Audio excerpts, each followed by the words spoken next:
इगतपुरी तालुक्यात गेल्या काही दिवसांपासून मुसळधार पाऊस सुरू असून त्यात 2 ते 3 दिवसांपासून तर पावसाचा जोर अधिकच वाढलाय। धरणाच्या पाणलोट क्षेत्रात मुसळधार पाऊस झाल्याने इगतपुरी घोटी या परिसरासह संपूर्ण तालुक्यात पावसाचा जोर अधिक आहे। या जोरदार पावसामुळे दारणा, वाकी, भाम या नद्यांना चांगलेच पाणी आले। पावसाचा जोर वाढल्याने शेतामध्ये पावसाचे पाणी साचले असून शेतांना तळ्याचे स्वरूप प्राप्त झाले। इगतपुरीमध्ये आज सकाळी 6 वाजेपर्यंत 92 मिमी पाऊस झाला असून आजपर्यंत एकूण 892 मिमी पावसाची नोंद करण्यात आली। इगतपुरी तालुक्याच्या पावसामुळे सर्वच भात शेतामध्ये तलावाचे स्वरूप प्राप्त झाले, तर पावसामुळे भात लागवडीच्या कामांना चांगला वेग आलाय। दारणा, भाम व वाकी नदीमध्ये मोठ्या प्रमाणात पाणी येत असून पाणलोट क्षेत्रात पाण्याची आकडेवारी वाढत आहे। घोटी इगतपुरी परिसरात डोंगरावरून पाण्याचे धबधबे कोसळण्यास सुरुवात झाली।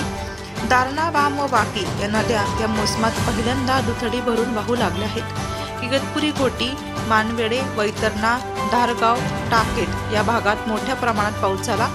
गेल्या काही दिवसांपासून पावसाचे सातत्य कायम होते, मात्र रात्रभराचा पाऊस हा अतिवृष्टी सदृश्य होता, त्यामुळे जनजीवन विस्कळीत झाले होते। तर घोटी शहरालगत उड्डाणपुलाचे काम सुरू असल्याने अनेक ठिकाणी वाहतुकीचा खोळंबा होत असून शहरात सुद्धा मोठ्या प्रमाणात पावसामध्ये सुद्धा वाहतुकीचा खोळंबा नागरिकांना पाहावयास मिळत आहे। धरणातील पाणीसाठ्यात वाढ होत असल्याने नागरिकांमध्ये समाधान झालं आहे। या वर्षीमध्ये झाले त्याच्या प्रतिक्रिया आपण या वर्षीचा पावसाचा आधारे लगोपाठ पाऊस झाले याबद्दल आपली प्रतिक्रिया काय? पाऊस आहे ना, पाऊस खूप वेळेवर झालेला आहे आणि जितका आवश्यक आहे त्याच प्रमाणात झालेला आहे, त्यामुळे शेतीच्या कामाला खूप असा वेग आलेला आहे आणि पाऊस हा मनासारखा पडतो, त्यामुळे पावसाचे पण खूप आभार। आणि बळीराजा सध्या कामं खूप चांगले जोरात चालू आहेत।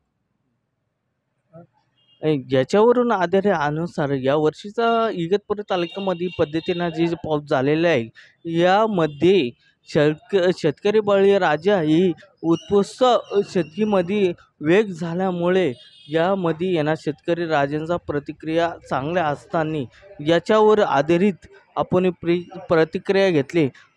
दादा, या आधारे अनुसार तो आपली प्रतिक्रिया उत्पादनाची काय? पाऊस अशाच प्रकारे जर व्यवस्थित राहिला तर उत्पन्न मागील वर्षापेक्षा जास्त होण्याची शक्यता आहे।